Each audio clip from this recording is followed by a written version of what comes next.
Porque eu digo que o S7 é um carro da boa esperança. Cruzou o S7, rapidamente vai chegar no S8, no internato, e daqui a pouco vem a formatura. Nós conversamos com vocês na aula passada um pouquinho sobre as afecções pediátricas, tá certo? Dentro do aparelho digestivo. Então, todo mundo lembra que a gente conversou a semana passada? Sim? Muito bem. Falamos sobre o que? Atresia de esôfago, atresia intestinal, atresia colo retal e ânus perfurado. Eu estou achando que vocês lembram assim, mas só uma lembrança. Ainda vamos estudar, tá certo, muito bem. Então, falamos sobre a gangliolose colônica e hoje a gente vai conversar um pouquinho sobre as outras afecções. Muitas delas vocês já devem ter visto do ponto de vista clínico, quando estavam lá na pediatria, no S5, né? O S5 é pediatria? Pronto. Então, hoje a gente vai conversar com vocês sobre a doença do refluxo gastroesofágico, a estenose hipertrófica do piloro, a invaginação intestinal, a apendicite aguda, a diverticulite de Meckel e a obstrução intestinal por ascaris. Então, nós vamos falar dessas 6 entidades nosológicas que podem acontecer na infância e podem necessitar em algum momento de tratamento cirúrgico, tá? Eu já comentei com vocês que a cirurgia pediátrica é uma área em expansão. Então, hoje as escalas de cirurgiões pediátricos elas estão desfalcadas. Então, quem quiser aí se dedicar à cirurgia pediátrica vai encontrar muito espaço no mercado de trabalho, porque é uma área que está em franca expansão. E começando aqui nossa conversa a falar sobre o refluxo gastroesofágico. Vamos ver se vocês lembram mesmo lá do S5. O que é verdadeiro afirmar em relação à DRGE? É que a regurgitação não faz parte do quadro clínico, deve-se fazer endoscopia para confirmação diagnóstica, o tratamento inicial deve ser clínico ou não se deve utilizar tratamento medicamentoso em recém-nascido. Então, rapaz, eu gostei aqui. Estou vendo aqui que todo mundo está craque, né? Doença do refluxo. Vamos entender ou relembrar por que é o item C. Então, inicialmente, pessoal, a gente lembrar, né? Há pouco tempo aqui veio um aluno me dizendo que ia pegar o filho na escola. Eu quero saber se ele lembra quando o filho era bebezinho, o que é que esse bebê fazia depois que mamava. O que é, pessoal, o que o bebê faz depois que mama? Pronto, se for aqui no Ceará, a gente vai dizer que ele vai gofar. Não é? No Ceará, o que ele faz? Ele vai gofar. O gofo nada mais é, tá certo?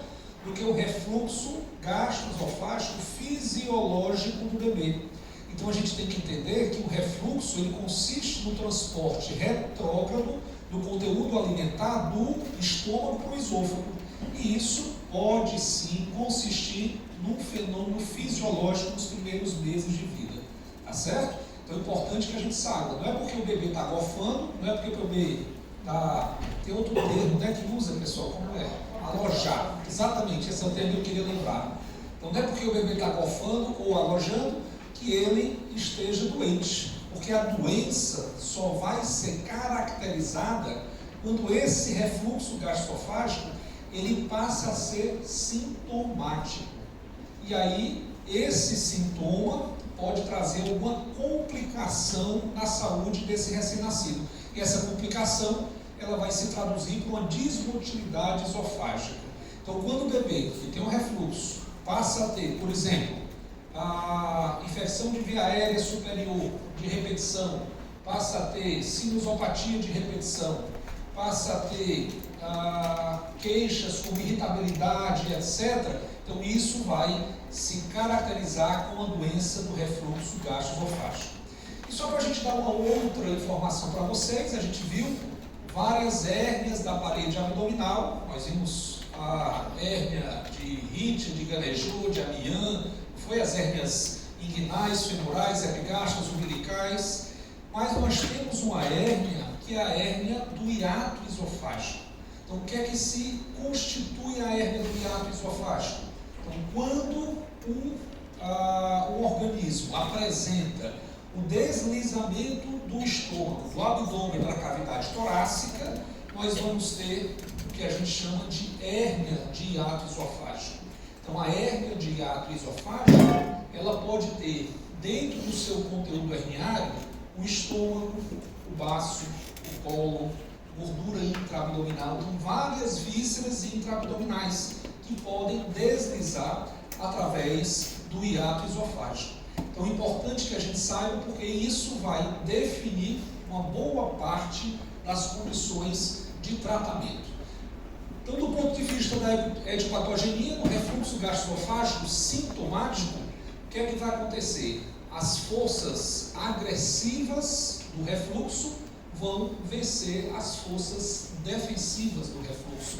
Então a gente coloca numa balança o que proporciona o refluxo e o que evita o refluxo. Para onde a balança pender, aí a gente vai determinar se tem ou não doença do refluxo. Então, quando eu tenho o refluxo do suco gástrico associado com a potência do conteúdo refluído e isso é maior do que a velocidade do clearance do conteúdo esofágico e a resistência da mucosa esofágica, a gente vai ter uma doença estabelecida, que é a doença do refluxo gastroesofágico. Então, tanto na falência das forças defensivas quanto no aumento das forças agressivas, isso pode causar uma descompensação dessa balança e essa descompensação pode se traduzir na doença do refluxo gastroesofágico. Então, em torno, observe só, 48 a 79% que tem refluxo gastroesofágico apresentam a esofagite. Pessoal, isso é importantíssimo. Então, a gente que atende muito paciente com refluxo no consultório, às vezes o paciente já vem com endoscopia, aí vem com a endoscopia e a endoscopia não mostra esofagite. Então, a gente tem que lembrar que 20% dos pacientes que têm refluxo não vão ter esofagite macroscópica. Não vão ter esofagite macroscópica. Então, isso é importante porque muitas pessoas acham que o diagnóstico do refluxo vai ser dado pela endoscopia, mas a gente vai já ver qual é o exame gold standard para dar o diagnóstico do refluxo.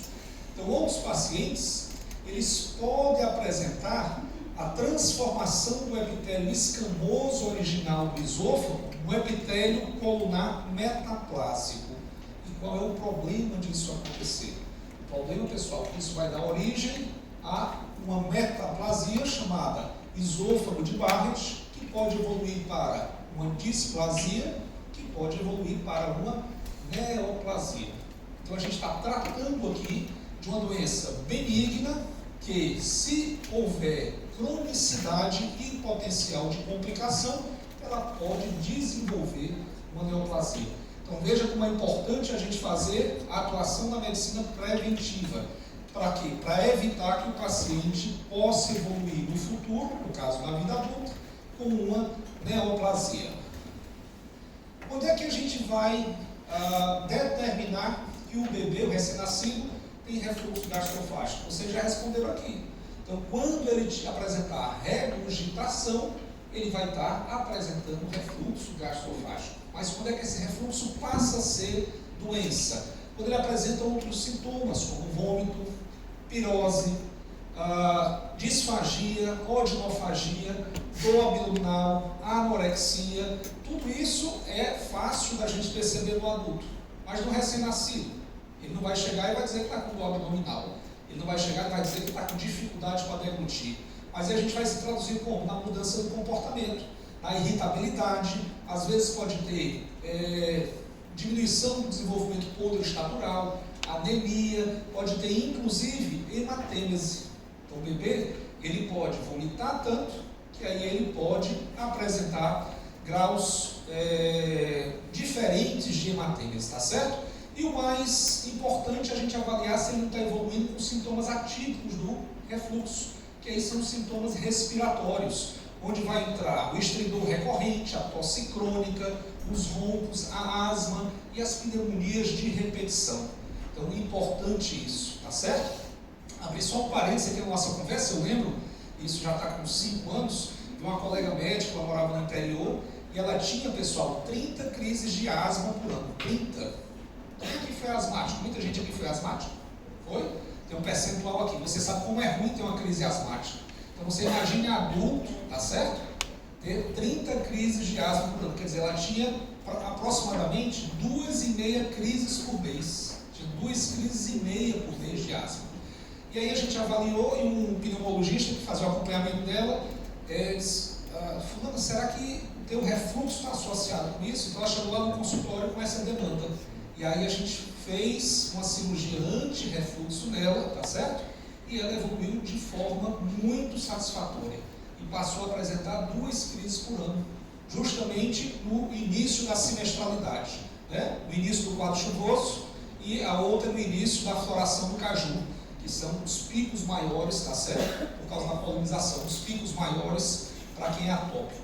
Então eu imaginei, de 30 crises baixar para 2 crises, meu Deus, nunca, desde então, nunca essa paciente me esqueceu. Todo ano ela vai lá no consultório, tá certo? Agradecer a qualidade de vida que ela ganhou.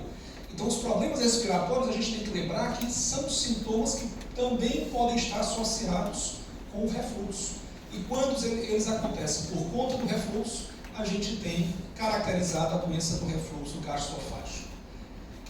Do ponto de vista geral, na maioria das crianças, um diagnóstico vai ser feito como? Pelo exame físico, pela história e pelo exame físico. Então a gente vai avaliar. Mas o professor não está dizendo que todo bebezinho que mama, ele vai regurgitar? Vai. Mas o que é que as mães esperam? Que amamenta, coloca o bebezinho na posição horizontal, não, vertical, espera ele regurgitar e depois coloca ele na posição horizontal. Mas se ele ficar permanentemente regurgitando, então isso passa a ser anormal, já vai chamar a atenção, tá certo? Eu posso solicitar, por exemplo, exames como ultrassom, exames como esôfago-gastrograma, tá bom? Só que esses exames não vão ajudar muito. Então o ultrassom ele não vai conseguir visualizar a doença do refluxo. Eu utilizo mais para a gente excluir outras causas que possam ser usadas como diagnóstico diferencial. Então, o exame que vai realmente caracterizar a doença do refluxo gastroesofágico é a pH-metria esofágica. Então, queria que vocês lembrassem aí, ou relembrassem, se já tem informação, que a pH-metria esofágica é o exame gold standard para dar o diagnóstico de doença do refluxo gastroesofágico. Todo mundo aqui sabe como é que faz a pH-metria? Sim? Não? A pH-metria, pessoal, eu vou fazer uma endoscopia e aí eu vou fazer uma manometria esofágica determinando onde está 3 pontos: o esfíncter esofagiano superior, o corpo esofágico e o esfíncter esofagiano inferior. Lembrando que esses 2 esfíncteres são esfíncteres fisiológicos, não são esfíncteres anatômicos, isto é, não tem uma mudança anatômica nessa zona, a mudança é só fisiológica. Depois que eu faço a manometria, eu posiciono, tá certo? Um marcador de pH, que vai passar 24 horas com o meu paciente. E aí, durante 24 horas, ele vai estar monitorizando a quantidade de episódios de refluxo, a intensidade e o pH desses episódios. E com isso, a gente tem caracterizado por um índice chamado índice de Devista, quantos episódios de refluxo o paciente teve, tá bom? Então é um exame que hoje é o exame padrão ouro para fazer o diagnóstico da doença do refluxo gastroesofágico.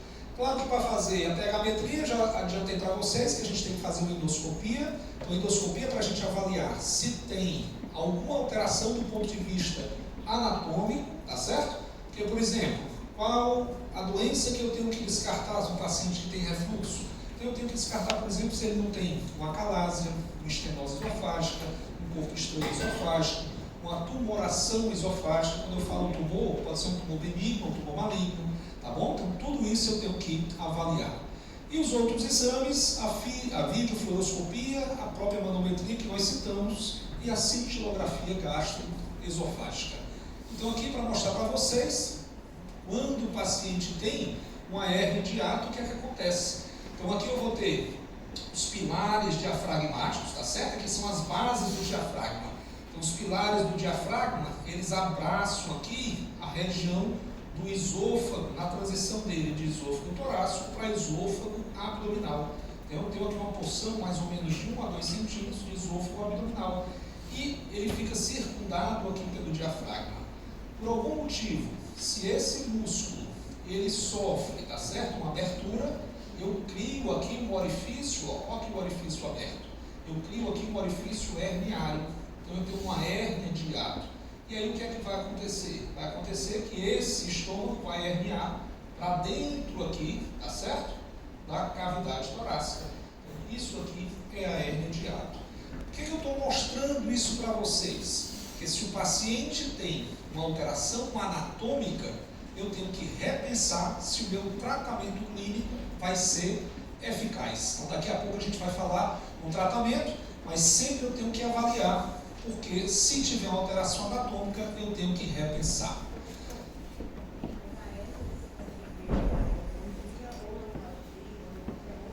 A hérnia eu consigo ver tanto na endoscopia, quanto no esôfagograma, quanto na pH-metria. Eu consigo ver nesses 3 exames. No ultrassom eu não vou conseguir visualizar, tá? Não vou conseguir. Então, qual é o tratamento se o bebezinho, a criança, tem uma doença do refluxo? Então, vocês acertaram. O tratamento inicial, turma, é o tratamento clínico. Só que o tratamento clínico quer dizer que eu tenho que fazer um tripé de ações. Eu tenho que fazer 3 ações simultâneas. Eu tenho que fazer uma mudança de estilo de vida, eu tenho que fazer uma mudança dietética, eu tenho que fazer um tratamento farmacológico. Vocês acham que todo mundo que tem refluxo faz isso ao mesmo tempo? Vamos ver se faz. Vamos ver. Do ponto de vista farmacológico, o que é que eu tenho que prescrever para esse bebê, para essa criança? Eu tenho que prescrever uma medicação que vai diminuir a produção de ácido. Então, eu posso prescrever um inibidor H2, ou eu posso prescrever um inibidor de bomba de prótons, tá certo? Então, eu posso prescrever um inibidor de bomba de prótons. Muito bem. Do ponto de vista de mudança de hábito, o que é que eu tenho que orientar? Orientar que o paciente fique, evite o decúbito dorsal pelo menos 2 horas após a refeição. Se for uma criança maior ou um adulto, eu vou pedir para evitar tomar líquidos durante as refeições, tomar líquidos somente até 1 hora antes da refeição. E se for do ponto de vista dietético, a criança é difícil a gente manipular, mas eu vou pedir para diminuir o volume das alimentações, no caso, o volume da mamada ou do leite industrializado, e aumentar a frequência das mamadas. Só que é difícil a gente fazer isso, né? A criança ela tem a demanda dela natural. Não tem criança que mama de 2 em 2 horas, outra de 3 em 3 horas, então depende muito. Mas uma criança maior, o que é que a gente vai fazer? Vai tentar tirar alguns alimentos, como por exemplo, o chocolate, os alimentos muito condimentados, os alimentos enlatados, os embutidos, os alimentos ricos em gordura, tá certo? Então imagina aí a criancinha não poder ir para o McDonald's, né? Meu Deus do céu, vai ser aí um suplício para os pais, passar em frente ao McDonald's, não pode comer a batata frita. Então é difícil a gente conseguir fazer a adesão. Pessoal, é difícil até em adulto, tá? A primeira coisa que o adulto chega lá no consultório, eu digo, ó, primeiro item da lista, café. Aí já baixa assim o espírito, né? Você diz, oh, café, não pode o café. Eu não disse nem o mais difícil. O mais difícil era o chocolate. Aí o chocolate tem uns que acham mais ruim, outros menos ruim. Então assim, é difícil para a gente fazer essa orientação para adulto. Para criança é muito mais. E aí, o que é que o paciente acha melhor? Acha melhor chegar lá no balconista da farmácia, diz que está com refluxo, e aí o balconista vai e orienta o uso do omeprazol. E aí eu reto para vocês, pessoal, o omeprazol, eu acho que eu já comentei isso aqui em algum momento, é a medicação mais erroneamente prescrita no mundo. Então vocês veem uma medicação sendo prescrita de forma inadequada. E a gente sabe hoje que o omeprazol é a medicação mais erroneamente prescrita no mundo.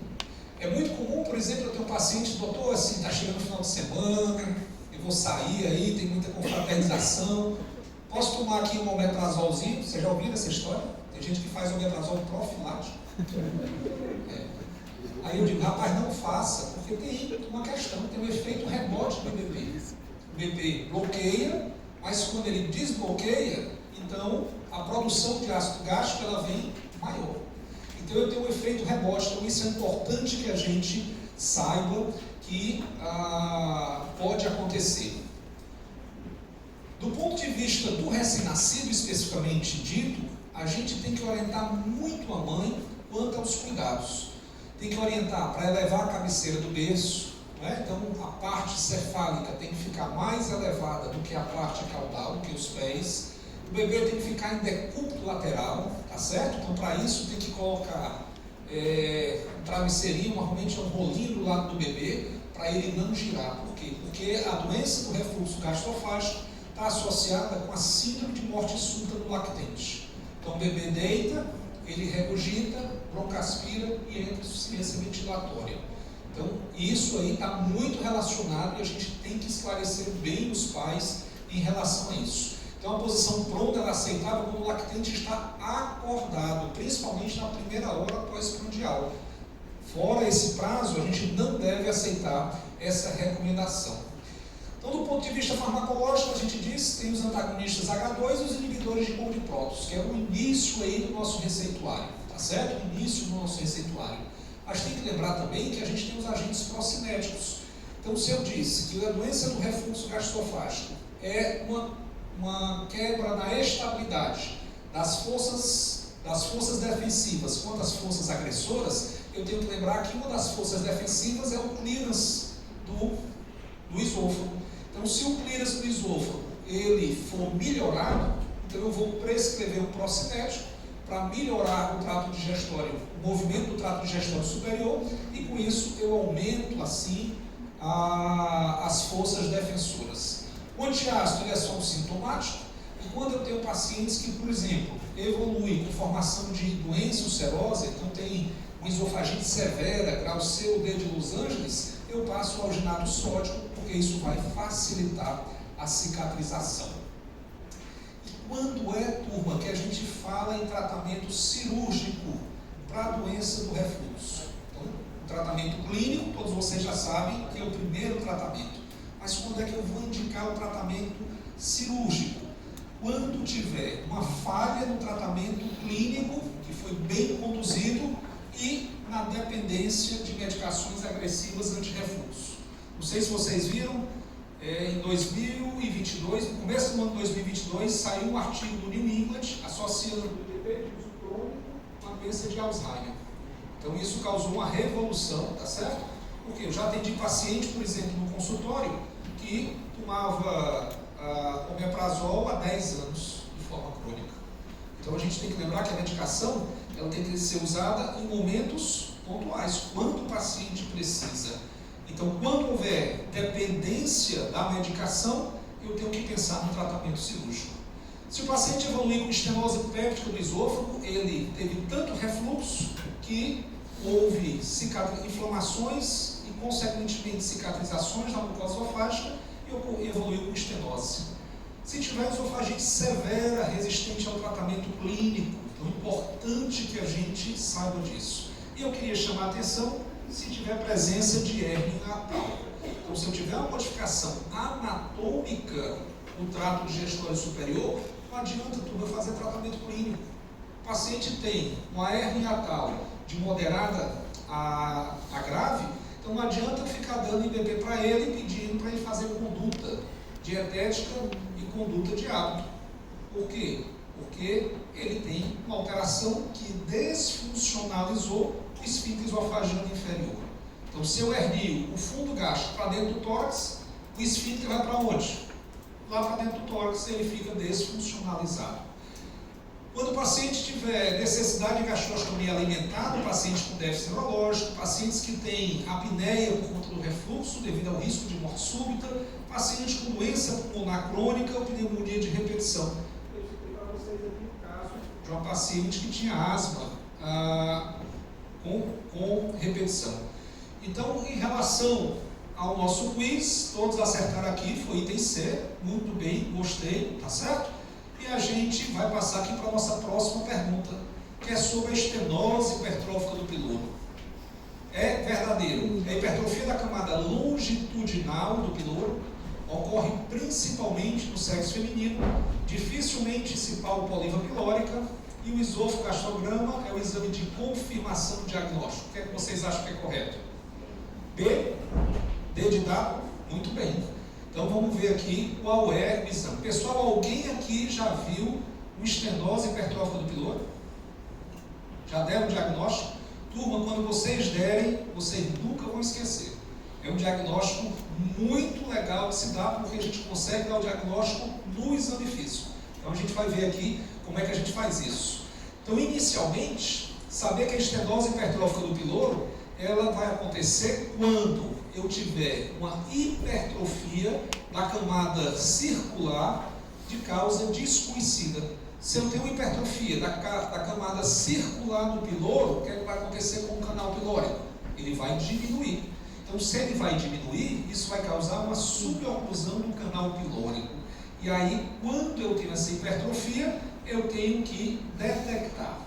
Então, para detectar, eu tenho que avaliar esse paciente. Então, se eu tenho aqui o estômago e essa camada circular, eu tenho no piloro, eu tenho uma camada muscular lisa longitudinal e eu tenho uma camada muscular lisa circular. Essa camada circular, que é a mais interna, ela hipertrofia e ela vai aqui, ó, estreitar o canal pilórico. Então, se ela está estreitando, está aumentando aqui a resistência da passagem da alimentação, isso vai constituir uma suboclusão. Então, isso acontece em 3 para 1.000 recém-nascidos vivos, principalmente do sexo masculino, e ocorre na prevalência de raça branca.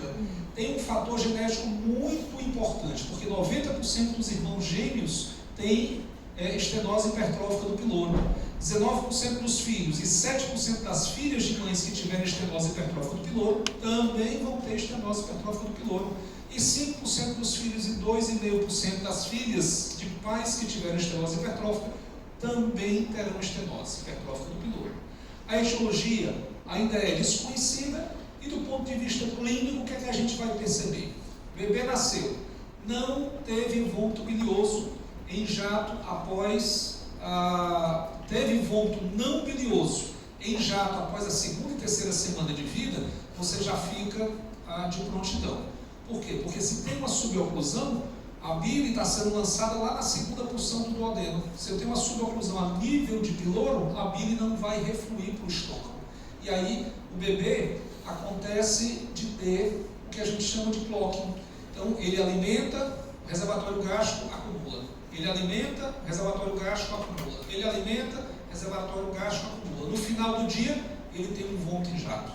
Por quê? Porque o reservatório gástrico ficou cheio. E aí, não conseguiu esvaziar. É possível a gente ver a peristalse na abdominal na criança, porque a gente vai ver do lado esquerdo e do direito. A gente comentou isso na aula passada, devido, quando a gente estava falando de má rotação intestinal. Então, a raiz do mesentério, ela vai do trás para a válvula iliocecal. Então, por isso que a gente vê a peristalse do lado esquerdo para o direito. E o que é que eu queria chamar a atenção? O exame físico. Então, no exame físico, se eu palpar o que a gente chama de oliva pilórica, eu tenho o diagnóstico da estenose hipertrófica do piloro. Professor, o que é a oliva pilórica? Você vai palpar o nível do epigastro subchifoide do bebê. Se você palpar lá e sentir uma estrutura semelhante à oliva, a uma azeitona, aquilo ali, pessoal, é o piloro que está hipertrofiado. Então você palpa o piloro da criança, tá certo? E aí, quando você palpa a oliva pilórica, você dá um diagnóstico da estenose hipertrófica do piloro. E esses bebês podem ter icterícia devido à deficiência enzimática hepática. Do ponto de vista complementar, se a gente quiser investigar o diagnóstico, a gente pode solicitar uma ecografia abdominal. E a ecografia abdominal vai mostrar que tem uma diminuição do canal pilórico com aumento da espessura da parede do piloro. Então, eu vejo as duas coisas no ultrassom. Então, o canal pilórico bem fininho e o piloro aumentado. Então, 95% de acerto, mas não é obrigatório, porque o diagnóstico pode ser dado exclusivamente pelo exame físico. Então, se eu estiver lá num serviço que não tem serviço de ultrassom, palpei a oliva pilórica, tá certo? Eu posso dar o diagnóstico de estenose hipertrófica do piloro. E se eu não tiver ultrassom, eu posso fazer um exame contrastado, e aí o exame contrastado vai mostrar uma dilatação, tá certo? Da região gástrica, e o antro com uma formação de bico de seio, porque vai mostrar um canal pilórico fino, curvo e longo, com o duodenal em guarda-chuva. Então eu estou vendo aqui no exame contrastado, o estômago aqui, ó, muito dilatado, tá certo? E aqui eu vejo uma imagem aqui em bico de seio, que está afinando aqui para o canal pilórico, que está longo, fino e curvo. O tratamento deve ser feito, logicamente, pensar no tratamento para uma semi-oclusão. Então o bebê pode estar desidratado, eu tenho que repor líquido para esse bebê, eu tenho que repor eletrólito, tenho que passar uma sonda nasogástrica, deixar essa sonda nasogástrica em aspiração, e se o bebê tiver com anemia, fazer uma transfusão. E o tratamento, obrigatoriamente, é o tratamento cirúrgico. E aí a gente vai fazer a piloromiotomia. Então eu vou seccionar as fibras longitudinais e principalmente as fibras circulares do piloro. E aí a mucosa vai ficar extrusa, a mucosa vai ficar livre. Com isso, o que é que eu estou fazendo? Eu estou desfuncionalizando o piloro. Então o piloro vai ficar desfuncionalizado, tá certo? Que é a piloromiotomia.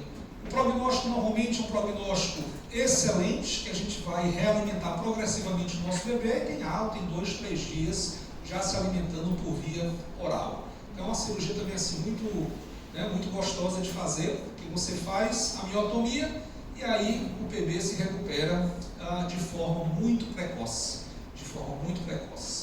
Então, em relação aqui à nossa segunda questão, quem colocou aqui o item D, acertou facilmente. Então, bem, viu? Vocês começaram essa semana bem. Eu estou vendo aí que está todo mundo aí já muito tranquilo. Vamos para a questão número 3 aqui. Vamos ver aqui sobre invaginação intestinal. O que é verdadeiro afirmar? É a penetração do ânus intestinal proximal no segmento distal. Ocorre principalmente no sexo feminino. O ultrassom mostra um aspecto de casca de cebola, ou o tratamento é a colonoscopia. Qual é o item que se acha correto? Item A, item C. Então vamos ver aqui sobre a invaginação, qual seria aqui o nosso item correto. Primeiro a gente definir, turma, o que é uma invaginação, também chamada de intussuscepção ou telescopagem. Então vai ocorrer uma penetração de um segmento proximal do intestino em um segmento distal. Então, se você imagina, né, aquelas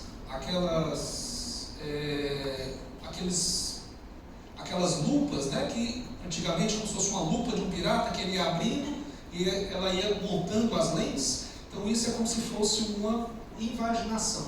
Então, o segmento proximal do intestino, ele vai entrar dentro da luz do segmento distal do intestino. Então, o segmento proximal, que é o intussuscepto, vai entrar no segmento distal, que é o intussusceptiano. Então, acontece de forma mais comum quando entra aqui, ó, no colo transverso, a parte proximal do colo transverso entra dentro da parte distal do colo transverso. E o local mais comum de acontecer invaginação é na válvula fecal, o menor diâmetro do aparelho digestório. Então aí o íleo vai entrar aqui para dentro do seco. Então aqui a gente tem invaginação intestinal íleo-secal. Essa, pessoal, é a mais comum que acontece, mas pode acontecer em todo o intestino grosso e delgado, tá?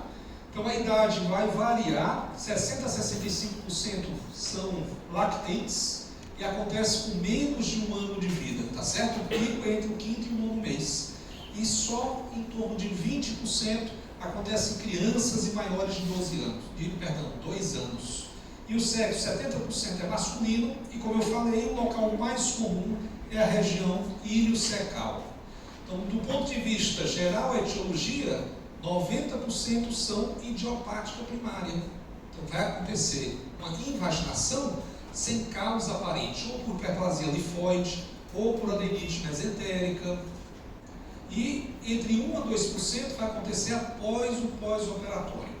Entretanto, após 1, 2 anos de idade, praticamente todas são secundárias ao que a gente chama de cabeça de intussuscepção. Seria a causa da intussuscepção. E essa causa de intuscepção pode ser um divertículo de Meckel, pode ser um linfoma, pode ser um cisto interogênico, tá certo? O que é que acontece? Fica lá uma lesão na parte do intestino, o peristaltismo entende que tem uma obstrução, aumenta o peristaltismo tentando vencer aquela obstrução. E quando isso acontece, ele empurra a obstrução para dentro da alça intestinal distal, tá certo? Então é importante que a gente saiba disso.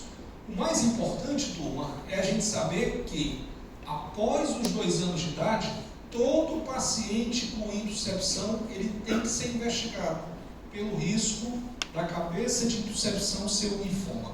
Então a gente tem que investigar para evitar, tá certo? Outra causa, como está colocada aí, é a púrpura de Rinox-Scheuerle. Então também pode causar intussuscepção. Então quando ocorre a invaginação, a alça proximal entrando dentro da distal, isso vai causar uma angulação da alça, vai causar compressão, vai causar uma isquemia por conta do mesentério, gerando edema, pode evoluir com perfuração e peritonite. Então a gente tem que tratar antes que essa complicação da intuscepção aconteça, tá certo? Então é importante que a gente faça isso. Então, do ponto de vista clínico, na fase inicial, o paciente vai apresentar muita dor cólica, palidez cutânea e mucosa, contração dos membros inferiores. Entretanto, ela pode sim ser indolor. Então, o mais importante, no exame físico, a gente vai palpar o abdômen do bebê, e aí eu posso palpar no quadrante inferior direito uma massa longitudinal, tá certo? De consistência amolecida. Então, quando eu palpo essa massa, eu estou fazendo uma manobra semiológica que é pesquisando o sinal de DENS, dançar em inglês. Então, se tiver o sinal de DENS positivo, o paciente tem intuscepção, tratamento deve ser iminente. E quando eu vou fazer o toque retal, eu posso ter a saída de fezes com muco e sangue, tá certo? Ou a gente chama de fezes com geleia de amora. E eu queria que vocês lembrassem desse termo, porque isso também é patognomônico da intussuscepção. Numa fase avançada, já vou ter um grau de quê? De obstrução. Então, o paciente vai eliminar fezes com sangue e muco, vômitos, vai ter torcopatia, distensão abdominal e pode ter prolapso anal da cabeça da invaginação. Então, ele pode invaginar tanto o segmento intestinal que ele pode prolapsar a mucosa do intestino proximal, tá certo? Você vê a mucosa do intestino proximal sendo prolapsada pelo esfíncter anal. Então, se tiver uma perfuração, o paciente pode evoluir com peritonite e pode ter forma intermitente, a cronicidade em crianças maior de 1 ano. Em 2019, a gente operou um rapaz, ele tinha 18 anos. Ele já tinha se internado, pessoal, 30 vezes por obstrução intestinal. Então, ele ia para o hospital, internava, fazia a conduta clínica, ele recebia alta. Ia para o hospital, internava, fazia a conduta clínica e ele internava. Então, ele chegou lá no hospital, foi lá no César Carlos, e aí a gente avaliou e fez uma tomografia. Quando a gente fez a tomografia normal. Então, ele não tinha nada que justificasse. A gente decidiu fazer uma laparoscopia. E aí, quando a gente laparoscopou, a gente observou que tinha uma intuscepção. E aí a gente ampliou a incisão da laparoscopia e fez a correção da intuscepção de forma aberta, tá certo? Essa foto é desse paciente. Então, importante a gente ver que toda vida que a gente desfizer a telescopagem, a gente tem que avaliar a cabeça da intuscepção. E esse paciente tinha um linfonodo grande calcificado, que era a cabeça da intuscepção. A gente mandou para histopatológico e veio só como um linfonodo calcificado. Então, a suspeita maior é que tivesse alguma coisa para linfoma, por conta da idade do paciente. Então, é importante a gente fazer isso. Do ponto de vista de exame laboratorial, eu vou ter um quadro de obstrução intestinal, então posso pedir aqui um raio-x de abdômen e vou ver um padrão clássico obstrutivo radiológico. Então, eu tenho aqui, o que é que a gente está vendo aqui no raio-x, turma? Nível intraéreo, muito bem, o que mais? O que é que eu estou vendo ou o que eu não estou vendo? Pode ser também.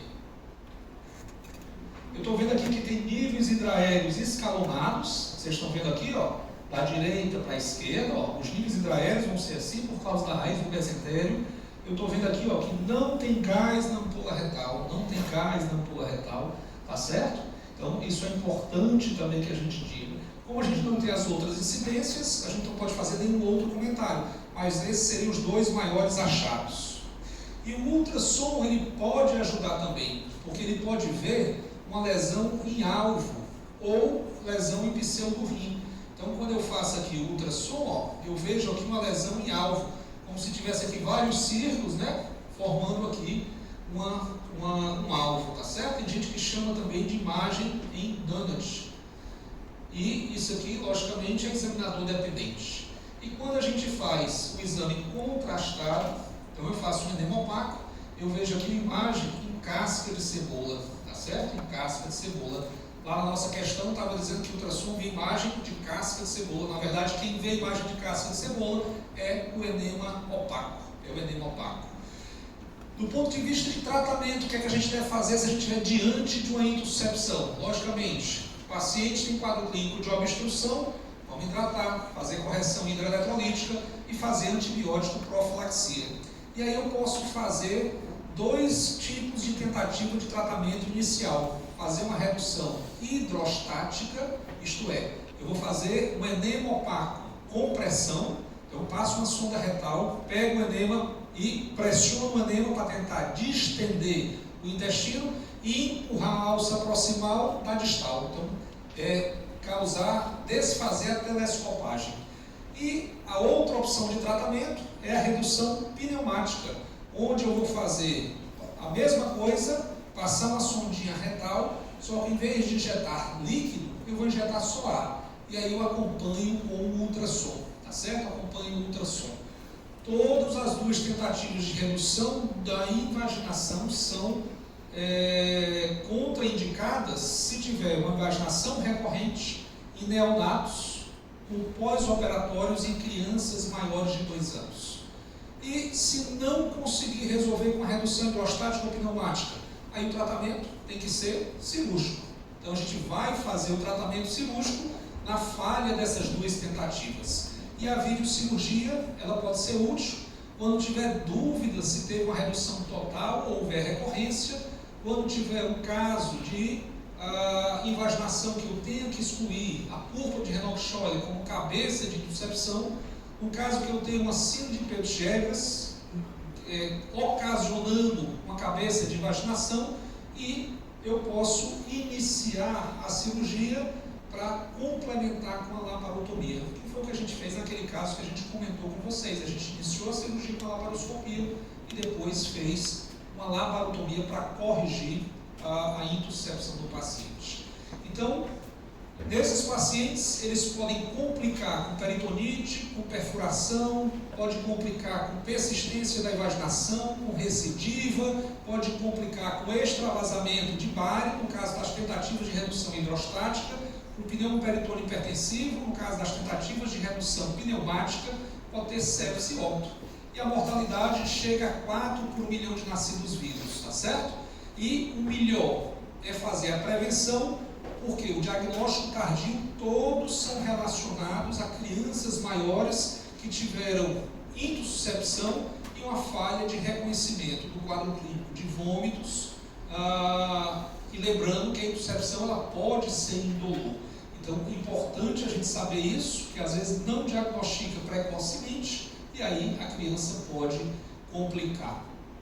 Então, na nossa perguntinha aqui, número 3, quem colocou aqui a letra A é a definição do que é invaginação. Acertou aqui nossa questão. Agora, essa aqui todo mundo vai acertar. Já tiveram aula do professor Grijala sobre apendicite aguda? Já? Faz tempo? Faz? Ainda bem que faz tempo. Vamos ver se ainda estão com o conhecimento retido. Nós vamos ver agora se estão com o conhecimento retido. Vamos começar com a questão. Em relação à apendicite aguda, o diagnóstico é feito pelo ultrassom abdominal, sim ou não? Não, muito bem. A observação ativa é importante nos pré-escolares, sim ou não?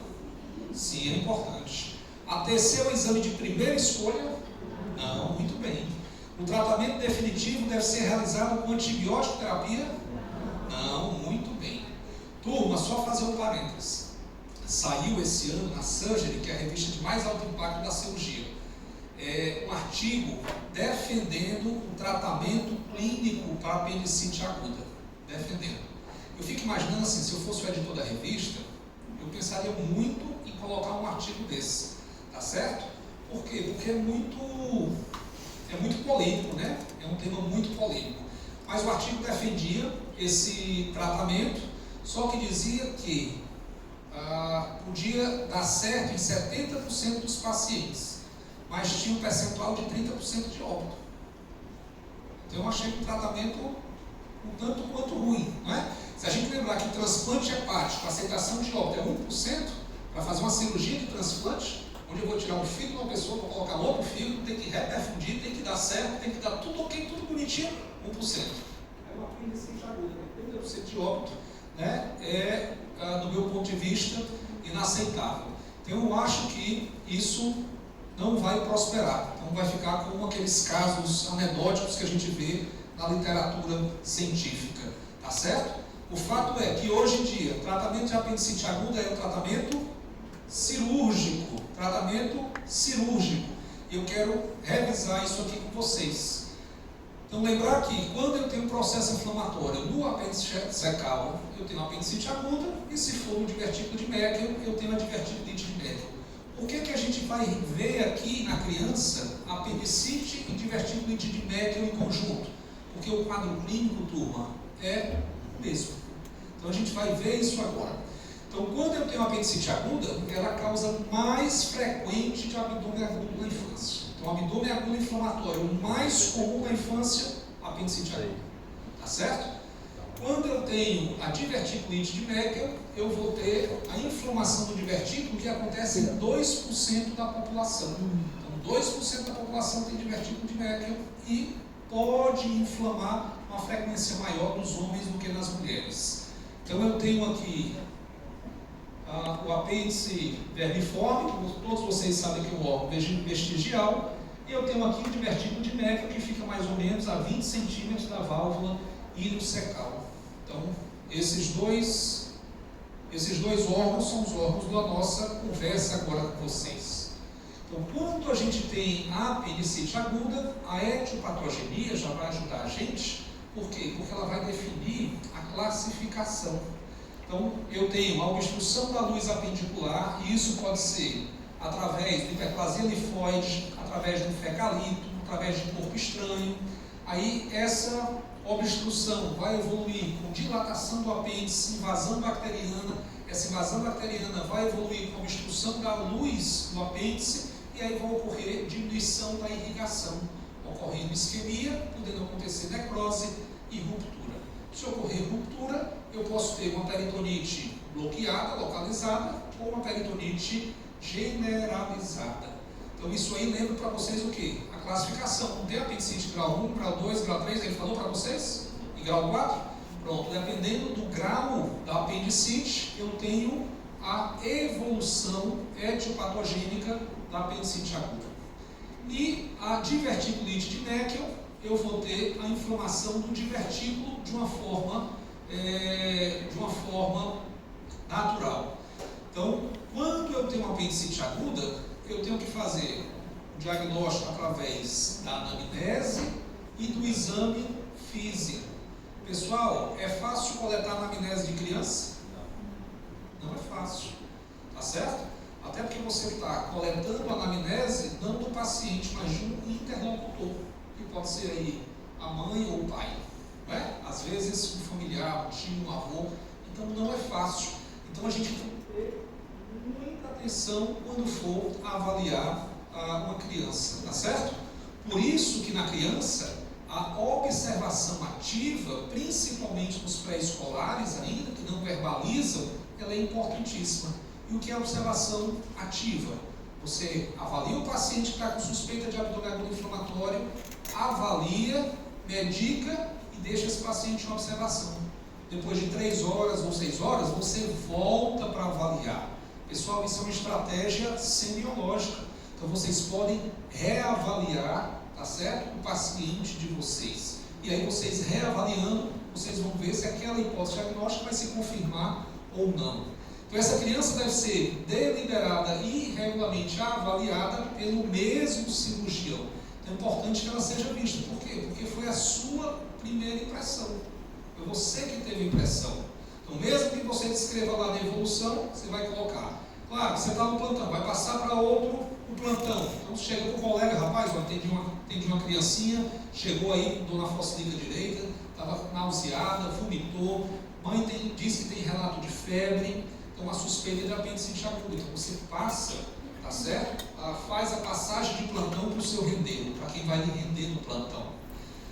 Então os sinais e sintomas clínicos mais frequentes são aqueles que você já conhece. Então a dor que começa de forma periumbilical, vai se localizar na fossa ilíaca direita, e aí você vai pesquisar o sinal de Bloomberg. Quem é que sabe como é que pesquisa o sinal de Bloomberg?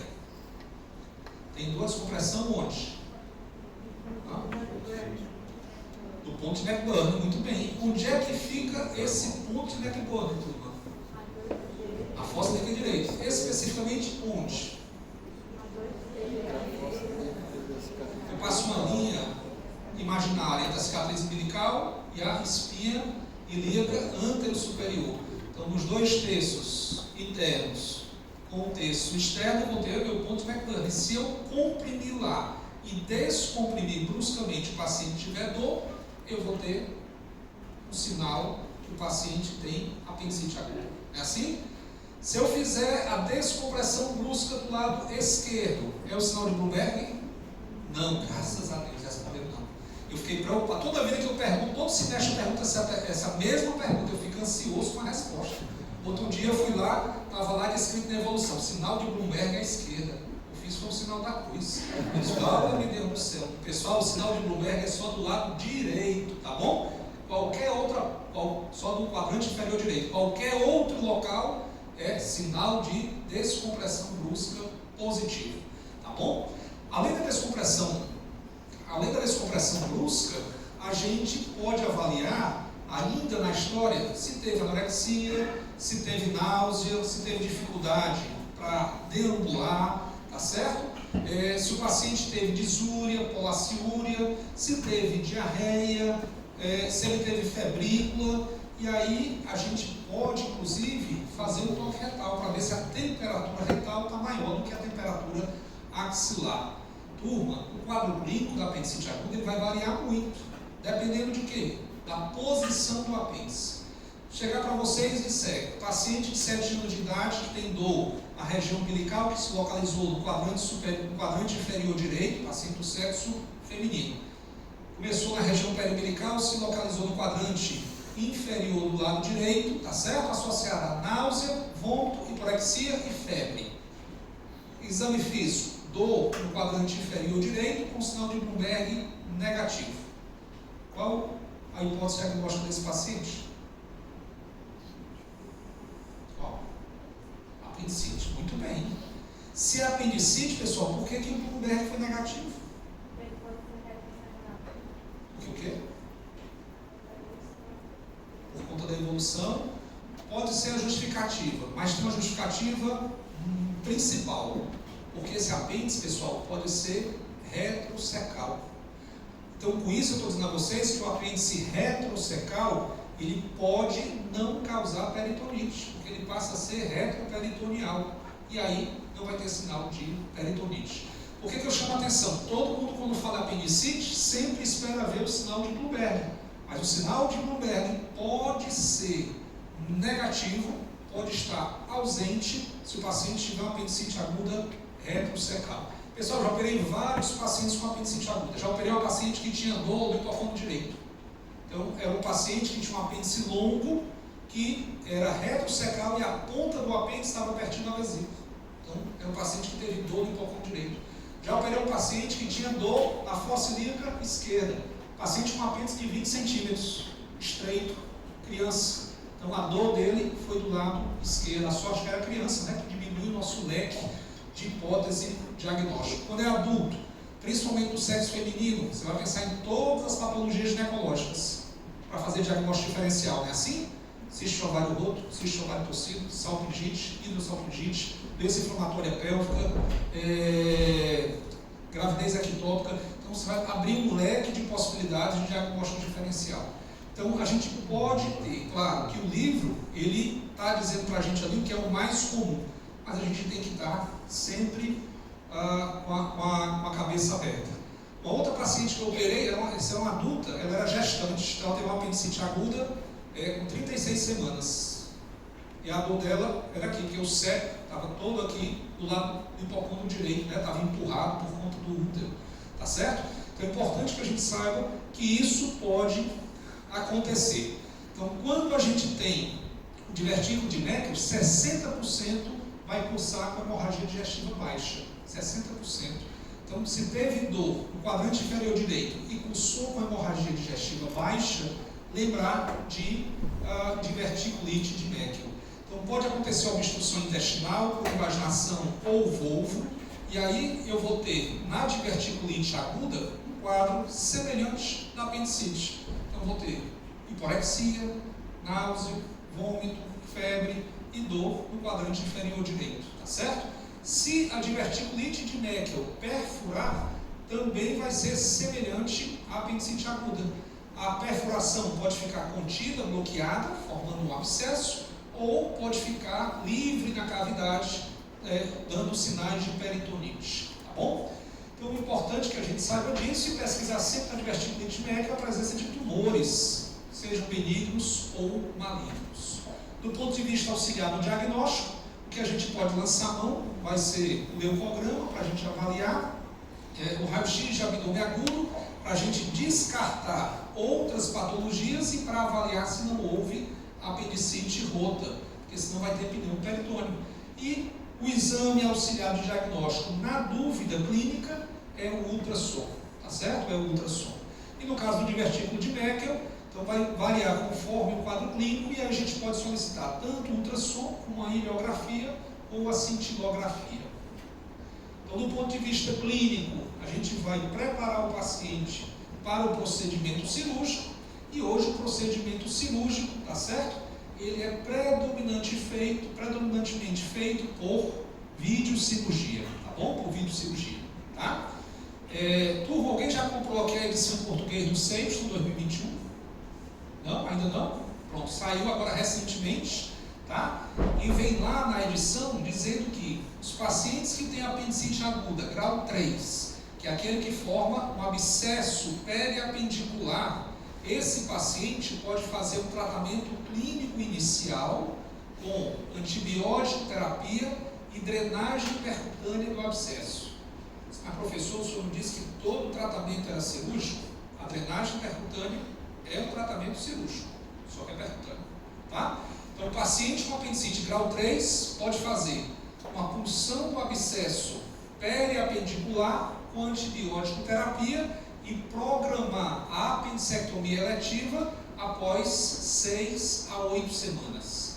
Aproveitar aqui só chamar atenção, se o já não tiver dito, toda vida que tiver paciente idoso acima de 60 anos com apendicite aguda, sempre pensar em tumor de septo, que esteja causando apendicite aguda, tá? Esteja causando apendicite aguda. Muito bem, então, se o paciente está com apendicite grau 3, a gente pode postergar o tratamento cirúrgico, tratamento cirúrgico definitivo, e paciente com apendicite aguda grau 1, grau 2 ou grau 4 pode fazer tratamento cirúrgico imediato. Para a gente fazer hoje a avaliação da apendicite aguda, a gente usa um critério, né? Vocês lembram qual é o nome do critério? Alvarado, muito bem. Então o critério de Alvarado, ele tem 10 pontos, tá certo? 10 pontos, onde eu vou dar 2 pontos se o paciente tiver leucocitose e 2 pontos se o paciente tiver dor localizada na fossa ilíaca direita.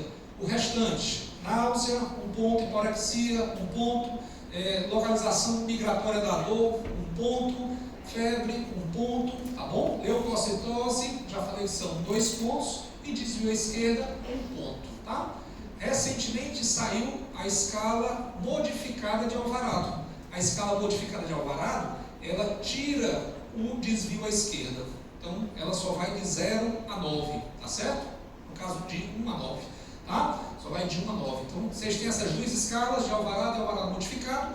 para avaliar se o paciente tem ou não apendicite aguda. E ela diz que se tiver de 8 a 9 ou 10 pontos, é apendicite aguda. Se tiver de 4 a 7, provavelmente é. Se tiver menor que 4, não deve ser apendicite aguda. Então, é uma escala de avaliação prognóstica de apendicite aguda, tá bom? Aqui é a classificação que vocês aprenderam, né? Eu tenho a fase 1, que é a fase catarral ou edematose, a fase 2, que é a fase supurativa, ou cancerosa, recoberta por fibrina e preservação de líquido peritoneal, a fase 3, que eu tenho a gangrena, então eu tenho necrose, e a fase 4, que é a fase rota perfurada, tá bom? E aí, quando tem a fase 4, rota perfurada, eu posso ter uma peritonite bloqueada, que forma um abscesso periapendicular, ou eu posso ter uma peritonite difusa, onde a gente tem pus em toda a cavidade peritoneal. Turma, o que é que vocês imaginam em relação ao diagnóstico da apendicite aguda? É fácil ou é difícil de ser dado? É difícil? É fácil? Deveria ser fácil, eu considero que não é difícil. Claro, tem um paciente ou outro, como esses casos aqui, já operei vários pacientes e tem para vocês aqui 3 casos diferentes.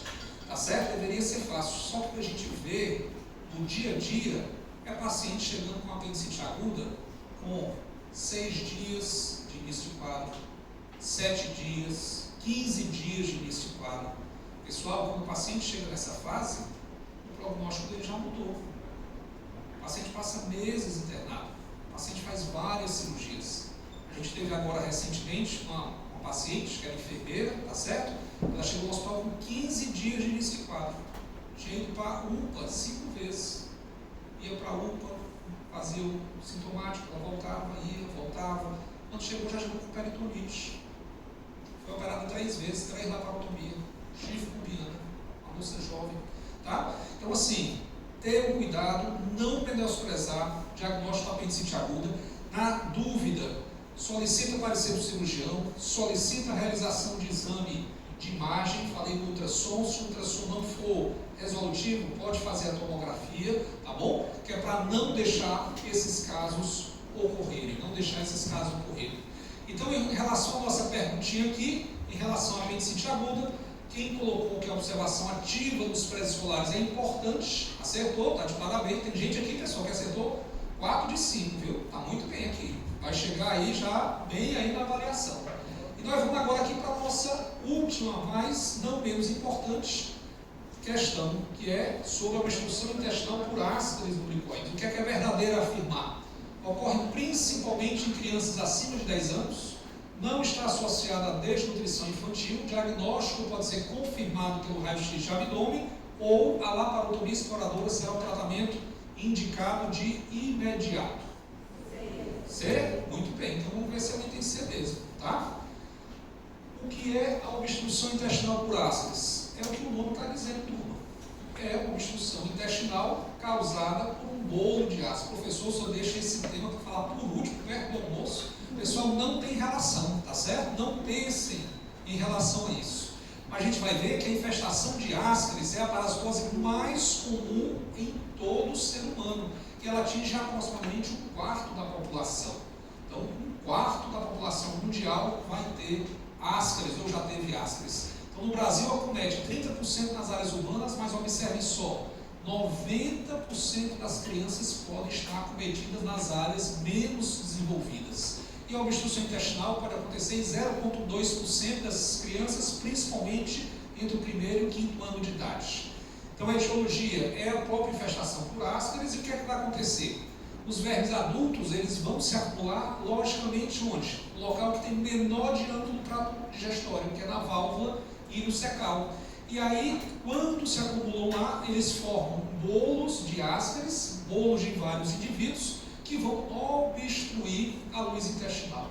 Quando eles causam obstrução, começam a liberar anaftotoxinas, hemolisinas, endocrinolisinas, que vão provocar a inflamação dessa alça intestinal, que vai conduzir a um espasmo da musculatura lisa, piorando ainda mais a obstrução. E isso vai causar a vasoconstrição dos vasos desses locais e pode evoluir para a necrose da parede intestinal.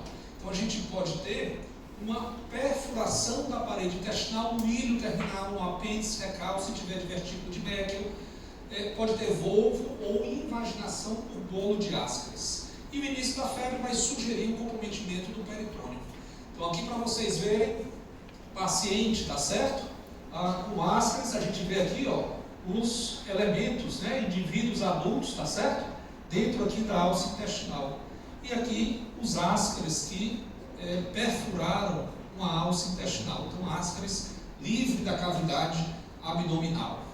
Então, do ponto de vista clínico, normalmente são crianças que são desnutridas, que residem em áreas pobres, que não têm saneamento básico e têm queixa de dor abdominal.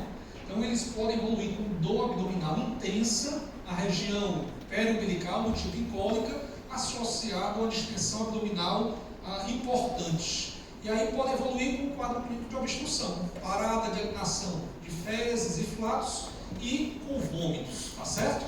Pessoal, quem já viu uma obstrução intestinal por Ascaris, não vai esquecer.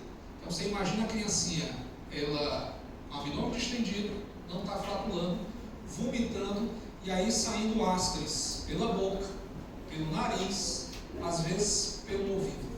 Então tá certo? Então é uma cena que a gente não esquece. E a gente sabe que poderia, do ponto de vista político, se resolver com atitudes preventivas, né? Preventivas.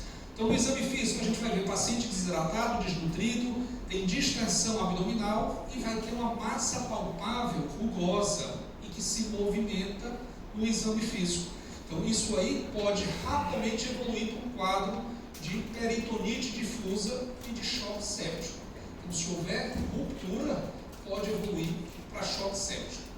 Do ponto de vista de exame complementar, a gente vai ter leucocitose com eosinofilia por conta da parasitose e o raio-x agudo, o raio-x do abdômen agudo vai mostrar um bolo de imagens circulares, alongadas, enrodilhadas e negativo, que são justamente os elementos adultos do Ascaris. A ecografia também pode ajudar, porque vai mostrar o bolo de Ascaris, tá certo? E mostra líquido livre na cavidade, que vai ter translocação desse líquido do intraluminal para o extraluminal. Então é importante a gente avaliar se tem presença de vermes em outros locais, como nas vias biliares, no ducto pancreático, no apêndice, tá certo? E se eles subiram para dentro do parênquima hepático, formando um abscesso hepático. Então a gente vê aqui um raio-x mostrando, tá certo? Um raio-x de quadro obstrutivo, tá? E aqui a gente vê, ó, no ultrassom, a presença de um elemento Ascaris dentro da alça intestinal. Do ponto de vista de diagnóstico diferencial, a gente tem que afastar para se uma infestação de Ascaris sem obstrução, o paciente só tem ascaridíase, um fecaloma, uma apendicite aguda, uma diverticulite de Meckel, um volvo ou uma invaginação intestinal. E aí qual vai ser o tratamento? O tratamento vai ser hidratar esse paciente que está desidratado, está vomitando, está obstruído, fazer a reposição hidroeletrolítica para esse paciente, analgesiar, passar na sonda nasogástrica para, além de aspirar protegendo as vias aéreas, passar óleo mineral. E hoje a administração da piperazina ela é muito controversa, é discutível, tá certo? Lembrar que na medicina tem algumas verdades que são cíclicas, né? O que é verdade hoje passa a não ser verdade amanhã e assim por diante. E se a gente conseguir fazer um contraste radiopaco com a gastrografina, isso aí vai ajudar a dissolver o bolo de Ascaris. Se eu não conseguir com a administração de óleo mineral e gastrografina, eu vou ter que operar, submeter o paciente a uma cirurgia, e essa cirurgia vai ser uma laparotomia, e a gente vai fazer uma enterotomia, abrir a alça intestinal, retirar os Ascaris que estão formando o bolo intestinal, tá certo? E a gente resolver. Isso vai tratar as caridíases, turma? Não vai. Eu vou resolver só o bolo de Ascaris ali que está infiltrando. Entretanto, essa minha conduta, ela me gera um temor. O Ascaris é um elemento que é hematófago. Se eu estou fazendo uma incisão na alça intestinal, na parede da alça intestinal, que eu vou suturar depois, ela pode ter um microsangramento. Se tiver um microsangramento, o que vai acontecer? Vai atrair mais Ascaris para aquele local. E aí eles podem sair por entre um ponto e outro de sutura. Então, isso é uma situação que a gente procura evitar. Então, se a gente puder resolver clinicamente a obstrução intestinal com Ascaris, é melhor do que a gente resolver cirurgicamente, tá certo? Então, as complicações, a gente pode ter qualquer outra complicação que o Ascaris possa causar. Então, ele pode obstruir a luz apendicular, causando a apendicite aguda. Ele pode ocluir, né, a base do divertículo de Merkel, causando divertículo de Merkel. Ele pode causar a rotação da alça, causando um volvo. Servir como cabeça de invaginação e causar uma intussuscepção. Né, ter ascaridíase biliar e pancreática. E ele pode ter, pessoal, pode causar a deiscência da sutura, que foi isso que eu citei para vocês. Então, o Ascaris, ele causa a deiscência da sutura. Então, quanto mais diagnosticado precocemente o tratamento for realizado de forma mais precoce, melhor o prognóstico. Mas observem só, se precisar de tratamento cirúrgico, eu posso ter até 25% de óbito. Um índice muito baixo, uma doença que a gente podia tratar com política de saúde. Portanto, a prevenção para esses casos ainda melhor é a erradicação e o tratamento precoce das ascaridíase, tá certo? Então, para quem respondeu aí na nossa questão que a obstrução intestinal por Ascaris, o diagnóstico pode ser confirmado pelo raio-x de abdômen agudo, acertou. E com isso aqui, turma, a gente conclui. Opa, já começou o Natal. Então, muito obrigado aqui pela atenção de vocês.